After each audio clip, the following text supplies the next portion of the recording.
deh kayaknya. Takut salah kalau nggak pakai gula ya. This one. Just ordinary. Ya.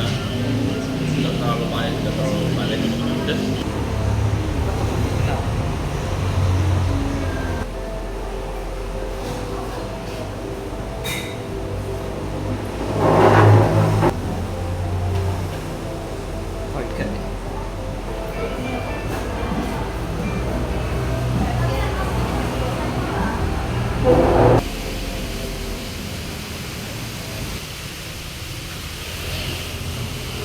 Hai, welcome to New Trading Journey. Jadi untuk kali ini aku mau membaca dan membahas novel yang judulnya adalah Mrs. Dalloway, karyanya Virginia Woolf.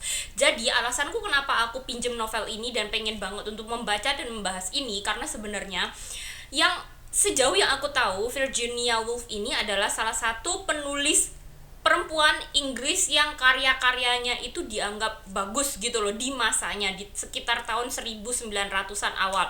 Cuman selama aku kuliah, meskipun aku adalah anak sastra Inggris, sebenarnya jurusanku emang sastra Inggris, tapi prodinya lebih ke pendidikan bahasa Inggris. Dan selama aku kuliah itu, dosen-dosenku itu nggak pernah sama sekali membahas tentang Virginia Woolf. Dan aku pun taunya Virginia Woolf itu setelah aku nonton videonya booktuber Kanada yang namanya Emma, yang dia itu adalah anak sastra Inggris juga, dan dia itu adalah memang concern dia itu memang suka banget baca novel-novel klasik. Jadi dia itu salah satu penulis yang dia baca itu adalah karyanya Virginia Woolf. Terus selain Virginia Woolf, aku itu juga penasaran sama karya penulis perempuan lainnya yang juga sama-sama terkenal, yang namanya adalah Sylvia Plath, yang dimana keduanya ini setauku adalah adalah penulis perempuan yang benar-benar terkenal di masanya, yang karya-karyanya itu bagus. Dan dua penulis ini sama-sama punya masalah mental yang pada akhirnya di akhir hidupnya itu menempuh jalur yang sama, yaitu bundir. Dan karena aku penasaran selama aku kuliah, aku nggak pernah sekalipun membaca karya-karyanya kedua penulis perempuan ini. Akhirnya waktu di Perpus Bung Karno aku menemukan karyanya Virginia Woolf ini, akhirnya aku pinjam. Dan untuk Sylvia Plath sendiri, sejauh yang aku tahu selama aku ke Perpus Bung Karno itu aku belum pernah dapat, tapi kalau cari di Pusnas itu ada. Tapi karena aku lebih suka membaca buku fisik, jadi aku memutuskan untuk pinjam dan mencoba untuk membaca novel ini terlebih dahulu. Terus juga untuk Virginia Woolf sendiri, berdasarkan apa yang aku baca sejauh ini, berdasarkan kata pengantarnya dan lain sebagainya, untuk memulai membaca novel-novel atau karya-karyanya Virginia Woolf itu sebaiknya membaca novel yang judulnya Mrs. Dalloway terlebih dahulu, karena memang novel ini adalah novel perantara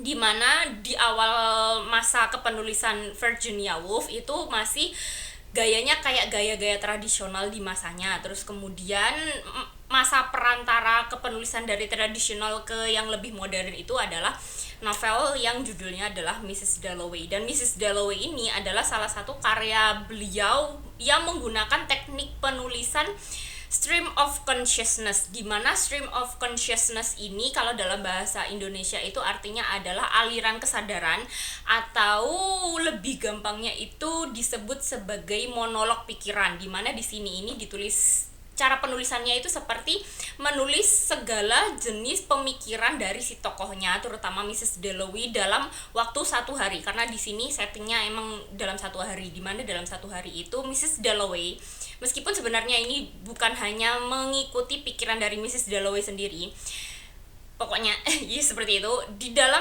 satu hari itu ternyata orang atau Mrs. Dalloway atau bahkan kita itu punya banyak sekali pikiran. Seperti tiba-tiba kalau kita bangun tidur kita bisa mengingat sesuatu, atau ketika kita bangun tidur setelah kita memimpikan sesuatu kita jadi merindukan sesuatu. Terus setelah kita keluar dari kamar, ketemu sama orang, ngobrol sama orang, ternyata kita bakalan memikirkan tentang orang itu, tentang kenangannya, tentang bagaimana pendapat kita tentang orang itu. Terus juga kalau kita udah keluar rumah, kita akan melihat berbagai peristiwa di luar rumah, dan itu membuat kita itu jadi berpikir, beralih-alih pikiran gitu loh. Dan di sini tuh memang stream of consciousness itu seperti itu, kayak mengikuti pikiran dari orang, dimana pikiran manusia itu antara perasaan, memori, pendapat, opini, terus apa ya, segala sesuatunya itu bercampur aduk dan beralih-alih, dan itu sebenarnya adalah sesuatu yang bagiku cukup sulit untuk keikuti, tapi masih ku coba untuk memahami cerita ini. Jadi sejauh ini sih seperti itu, karena memang sejujurnya aku juga belum selesai, aku baru sampai ke setengah. Cuman setelah aku membaca ini, yang awalnya aku berpikiran bahwa ini hanya mengikuti pikiran dari Mrs. Dalloway karena memang judulnya adalah Mrs. Dalloway, tapi ternyata di sini juga beralih-alih pikiran dengan orang-orang lain, terutama orang-orang yang seharian itu bertemu dengan Mrs. Dalloway, seperti orang yang dia temui di jalan, atau mungkin juga mantan kekasihnya yang namanya Peter, yang pada hari ini ternyata dia itu datang menemui Mrs. Dalloway setelah dia itu melakukan setelah dia pindah ke India selama 5 tahun, terus juga mengikuti pikiran dari orang-orang yang ada di taman yang waktu itu ditemui oleh Mrs. Dalloway ketika dia sedang berjalan-jalan di taman. Jadi seperti itu sih sejauh ini yang bisa aku sampaikan. Jadi sekian pembukaannya.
Sebenarnya aku belum mau nambahin apapun tentang buku yang aku baca.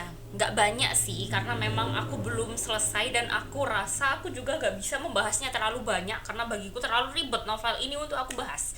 Jadi sebenarnya kali ini aku nyalain kamera itu sebenarnya karena aku punya aku punya bayangan gitu loh di dalam kepalaku. Karena belakangan ini, kalau kalian perhatikan, aku itu baca novel-novel yang bisa dibilang beberapa itu klasik, terus juga beberapa itu settingnya diambil di sekitaran tahun 1800-an sampai 1900-an awal, dimulai dari Oliver Twist, dimana kalau Oliver Twist itu settingnya kalau nggak salah berdasarkan waktu publishnya ya, karena memang di novelnya sendiri nggak ada waktu tepatnya, tahun tepatnya, cuman aku ambilnya itu di waktu publishnya, yaitu sekitaran tahun 1836 sampai 38 kalau nggak salah.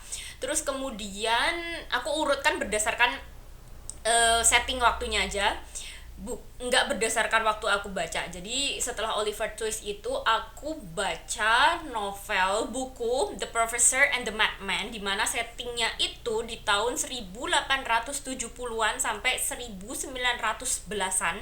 Aku juga lupa tepatnya berapa, sekitaran segitu. Terus kemudian ada juga Matahari, di mana setting waktunya itu sekitaran tahun 1870-an juga kalau nggak salah ya, berdasarkan tahun lahirnya dari Matahari sampai tahun 1917 if I'm not mistaken, di waktu Matahari itu dieksekusi. Terus kemudian yang terakhir sekarang ini aku sedang membaca novel Mrs. Dalloway, yang ini settingnya adalah di tahun 1923. Jadi itu kayak berentetan gitu loh waktunya, di waktu yang mirip-mirip, di masa kalau aku kasih patokan ya itu sekitaran masa pemerintahan Ratu Victoria kalau di Inggris, jadi sekitar tahun 1830-an sampai 1900-an awal.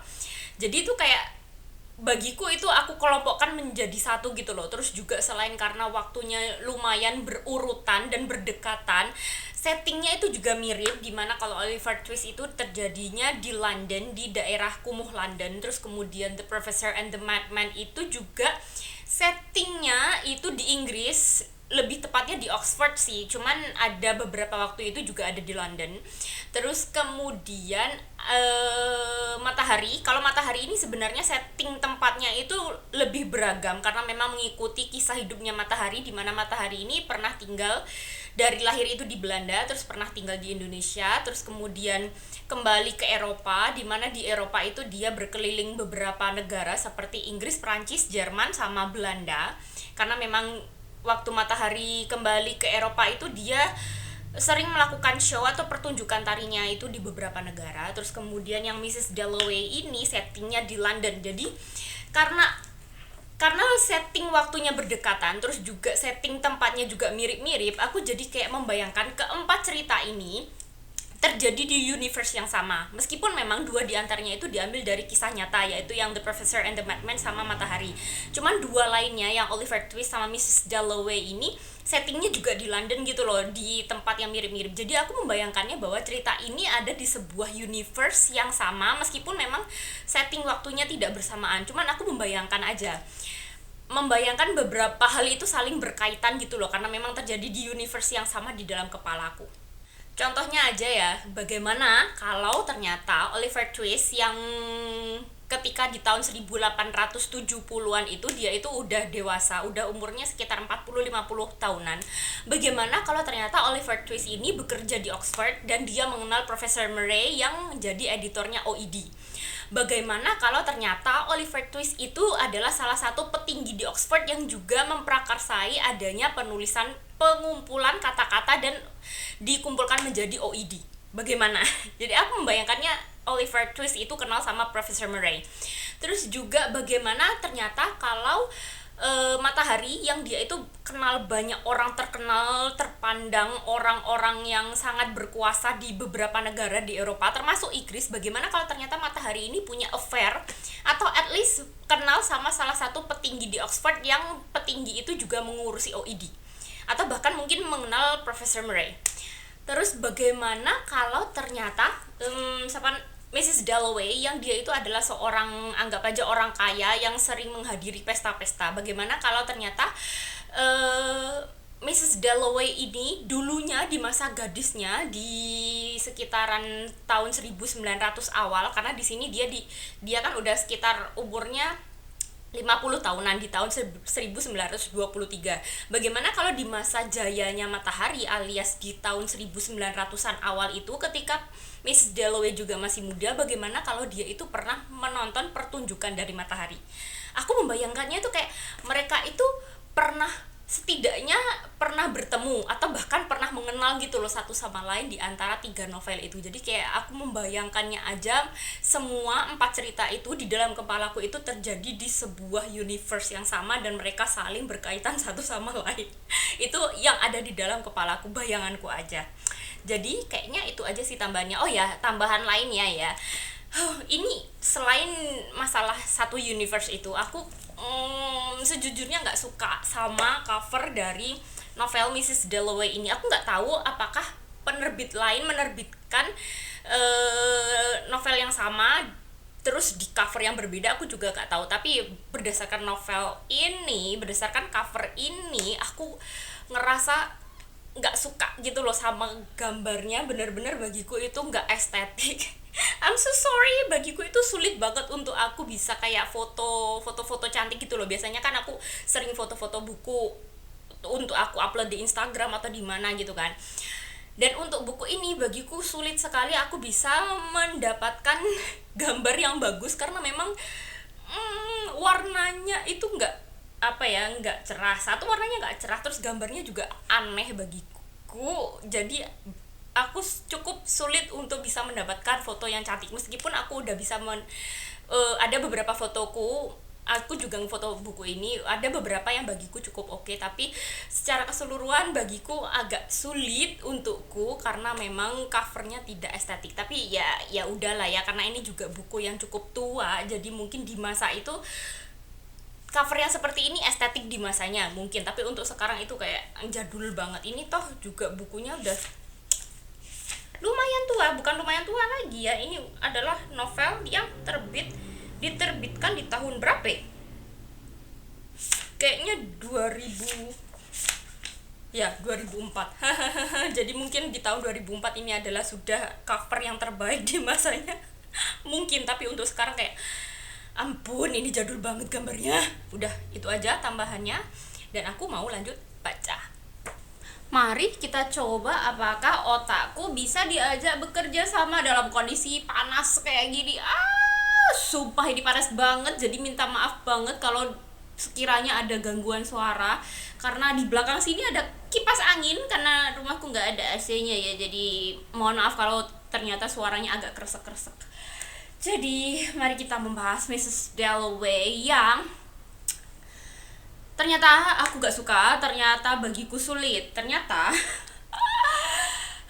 dari semua novel-novel klasik selama ini yang pernah aku baca, ini adalah anggap saja salah satu tantangan bagiku karena memang di sini cara penulisannya itu unik, yang baru pertama kali aku temukan, yang baru pertama kali aku baca, yaitu dengan teknik stream of consciousness, di mana di sini mengikuti jalan pikiran dari tokoh-tokohnya, terutama tokoh utamanya adalah Mrs. Dalloway. Meskipun sebenarnya pada akhirnya selama aku membaca novel ini, ternyata tokoh-tokoh yang diambil isi pikirannya, yang dituliskan di sini bukan hanya Mrs. Dalloway, tapi ternyata banyak orang, terutama orang-orang yang seharian itu bertemu atau akan bertemu dengan Mrs. Dalloway di akhir. Jadi selama di novel ini isi pikirannya atau POV-nya itu berganti-ganti. Meskipun memang utamanya adalah Mrs. Dalloway, tapi seringkali isi POV-nya itu berganti-ganti selama cerita ini berlangsung, yaitu Miss Dalloway, terus kemudian orang-orang yang dia temuinya di taman di pagi hari, terus kemudian berganti lagi ke mantan kekasihnya, terus kemudian berganti ke suaminya, terus kemudian berganti ke seorang dokter yang menangani seorang pasien yang mengalami gangguan jiwa. Terus juga bahkan ada juga POV dari si pasien yang mengalami gangguan jiwa itu yang diikuti selama satu harian itu, dan pada akhirnya semua orang di novel ini yang diambil POV-nya, yang diambil isi pikirannya yang dituliskan di sini, pada akhirnya diketahui bahwa semua orang itu adalah orang-orang yang punya kaitan dengan Miss Dalloway, yang sebagian besar pada akhirnya mereka itu menjadi tamu undangan di pesta yang diadakan oleh Mrs. Dalloway. Karena memang di sini kan ceritanya diawali ketika Mrs. Dalloway ini akan mempersiapkan pestanya yang diadakan itu malam hari. Jadi di pagi hari Mrs. Dalloway itu melakukan melakukan persiapan dengan para asisten rumah tangganya. Terus kemudian dia mulai belanja bunga-bunga untuk hiasan di pestanya nanti malam. Jadi awal ceritanya memang seperti itu. Terus kemudian di akhir juga ditutup ketika Miss Dalloway ini melakukan pestanya, dan semua orang, hampir semua orang, nggak semuanya sih ya, hampir semua orang yang diambil isi pikirannya di sini itu pada akhirnya menghadiri pesta yang diadakan oleh Mrs. Dalloway. Dan itu adalah tantangan yang besar bagiku, adalah karena memang di sini POV-nya itu berganti-gantinya itu cukup cepat. Jadi kalau Miss Dalloway di hari ini di pagi ini dia bertemu dengan orang ini, nah terus tiba-tiba nanti tanpa ada patokan yang jelas, paling cuma ada kayak spasi dikit gitu, oh ternyata POV-nya berganti ke orang yang dia temui atau yang sedang berkomunikasi dengan dirinya, atau ke orang yang sedang dipikirkan oleh Mrs. Dalloway, dan itu pun berganti-ganti. Andai udah berganti ke Peter gitu ya, Peter itu mantan kekasihnya Mrs. Dalloway yang pada hari itu datang mengunjunginya. Nah setelah dari Mrs. Dalloway pindah ke Peter, nanti dari Peter ini pindah ke seseorang lainnya lagi yang bertemu dengan Peter di taman. Kayak contohnya adalah sebuah pasangan pasangannya cukup muda, yang perempuan namanya Lucrezia atau Rezia, yang laki-laki itu namanya Septimus, di mana Septimus ini adalah seseorang yang mengalami gangguan jiwa itu. Nah, nanti berpindah ke situ. Terus nanti dari Septimus berpindah ke istrinya, dari istrinya nanti berpindah ke dokter yang mereka temui untuk berobat kayak gitu. Jadi kayak benar-benar berganti-ganti. Selain berganti-ganti POV dari orang ke orang, dari satu orang sendiri pun sebenarnya isi pikirannya itu juga perubahannya itu cepat gitu loh bagiku, dan tidak terlalu jelas. Meskipun memang kalau ketika aku membaca, aku bisa tahu oh ini ingatan ketika ini ingatan ketika itu, ini di saat ini orang ini sedang memikirkan itu. Sebenarnya bukan sesuatu yang benar-benar abu-abu banget, enggak. Cuman bagiku perubahannya itu segitu cepatnya sampai aku bingung, kayak benar-benar ini kalau aku menggambarkannya dalam satu kalimat adalah ini adalah novel yang membuatku bingung karena orang-orangnya semuanya adalah orang-orang bingung yang isi pikirannya terlalu acak, terlalu kacau. Dan aku berpikiran bahwa mungkin memang novel ini pada akhirnya hasilnya jadi sangat membingungkan, sangat kacau, itu karena memang ada hubungannya sama si penulis sendiri, yang dia itu memang juga mengalami depresi, yang pada akhir hidupnya si penulis ini atau Virginia Woolf ini pada akhirnya mengakhiri hidupnya karena memang sekacau itu isi pikirannya, dan kekacauan isi pikirannya itu dituangkanlah ke dalam sebuah novel. Jadi novel yang judulnya adalah Mrs. Dalloway, di mana isi pikiran dari orang-orangnya, tokoh-tokohnya itu begitu kacau balau, banyak banget yang mereka pikirkan dalam waktu satu hari. Yang aku pelajari dari novel ini, aku gak bisa bilang kalau novel ini buruk banget, enggak, karena memang aku tidak membacanya dalam bahasa asli. Mungkin kalau aku membacanya sebagai anak sastra Inggris, kalau membacanya dalam bahasa Inggris, mungkin aku akan mengagumi tata bahasanya, mengagumi pilihan katanya, mengagumi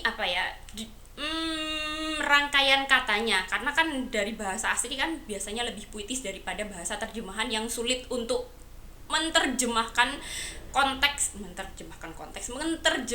sisi seninya ke dalam bahasa lain. Itu kan agak sulit biasanya, ya kendala dalam masalah penerjemahan seperti itu. Cuman karena aku membacanya dalam bahasa dalam bahasa Indonesia, dalam bahasa terjemahan, hal-hal yang aku pelajari adalah tentang teknik penulisan stream of consciousness yang baru pertama kali ini aku dapatkan. Kalau kalian belum pernah baca novel tulisan apapun yang menggunakan teknik stream of consciousness, mungkin kalian bisa coba untuk membaca novel ini. Dan itu adalah sebuah tantangan dan pelajaran baru bagiku sebagai anak sastra. Terus juga dari novel ini aku belajar bahwa karena di sini kan POV-nya itu diambil dari banyak orang, dan ini diambil dari isi pikiran orang itu dalam waktu satu hari gitu kan. Aku jadi semakin menyadari bahwa setiap orang itu punya opininya masing-masing terhadap berbagai macam hal. Contohnya di sini kan ada Mrs. Dalloway, ada Peter, ada Sally, ada Richard. Itu mereka sedang memikirkan satu orang gitu ya, satu orang yaitu Richard, anggap aja. Nah, si Mrs. Dalloway ini memikirkan bahwa Richard ini atau suaminya ini adalah seseorang yang sangat penurut, sangat diam, sangat kaku. Terus nanti ada juga dari Peter yang punya opini bahwa Richard ini adalah seseorang yang membosankan. Terus habis itu ada juga dari Sally yang berpikiran bahwa Richard ini adalah seseorang yang tidak pantas untuk Clarissa ya, untuk Mrs. Dalloway. Pokoknya untuk satu hal aja, karena di sini diambil dari POV orang yang cukup banyak, kita bisa melihat bahwa orang-orang itu punya opininya masing-masing tetap terhadap satu hal atau satu orang kayak gitu. Jadi itu hal yang aku pelajari. Apalagi ya, selain hal yang aku pelajari, aku juga menyadari bahwa di sini kan dituliskan terutama POV-nya dari Mrs. Dalloway dan kawan-kawannya, di mana Mrs. Dalloway dan kawan-kawannya ini adalah di masa itu mereka itu adalah kelompok yang anggap aja sebagai orang-orang kalangan atas, tidak sampai bangsawan, tapi mereka adalah kalangan atas, di mana kalangan atas di Inggris itu di masa itu adalah orang-orang yang terutama kayak Miss Dalloway itu adalah perempuan-perempuan yang suka sekali bersosialisasi dengan cara mengadakan pesta-pesta di rumah mereka, mengundang orang-orang untuk makan siang, makan malam di rumah mereka. Dan itu bagiku kayak cukup memuakkan gitu ya, budaya. Aku gak suka keramaian karena aku introvert parah. Jadi kalau aku jadi orang yang seandainya hidup di masa itu sebagai seseorang yang anggap aja kalangan menengah ke atas seperti Mrs. Dalloway dan harus mengadakan pesta-pesta dan menghadiri pesta-pesta ke rumah orang lain, itu kayaknya bagiku cukup membuatku capek. Jadi aku ngerasa aduh, ini Mrs. Dalloway ini bukan tipeku banget gitu loh, karena dia benar-benar kerjaannya hanya di rumah mengadakan pesta. Dan di sini diceritakan bahwa si Miss Dalloway atau nama aslinya adalah Clarissa. Clarissa ini memang dari muda adalah seseorang yang suka mengadakan pesta-pesta dan ingin terlihat cantik dan sempurna di depan orang-orang dengan cara mengadakan pesta-pesta yang bagi dia adalah pesta yang sempurna untuk bersosialisasi. Dan itu kayak oh my god, ini bukan aku banget, ini karakter ini sangat membosankan bagiku. Jadi kayaknya gitu aja review novel Mrs. Dalloway dariku. Kalau kalian memang penasaran sama novel ini, terutama untuk kalian yang anak sastra Inggris dan belum pernah baca novelnya Virginia Woolf, dan kalian belum pernah mendapatkan membaca karya-karya yang ditulis dengan teknik stream of consciousness, kalian bisa baca ini. Dan aku menyarankan banget untuk kalian baca yang bahasa aslinya, karena kalau sudah diterjemahkan seperti ini ya kita bisa belajar, tapi aku ngerasa seninya, rasa cantik dalam kebahasaannya itu kurang. Jadi gitu aja sih kayaknya. Untuk kalian yang bukan anak sastra, terutama bukan anak sastra Inggris, aku tidak terlalu menyarankan untuk kalian baca ini sih, karena ini memang bagiku adalah sebuah tantangan agak sulit untuk dipahami dan agak membosankan sejujurnya. Jadi sekian, gitu aja review Mrs. Dalloway dariku. Semoga kalian nonton sampai akhir, semoga kalian ngerti apa yang aku sampaikan. See you next time, goodbye.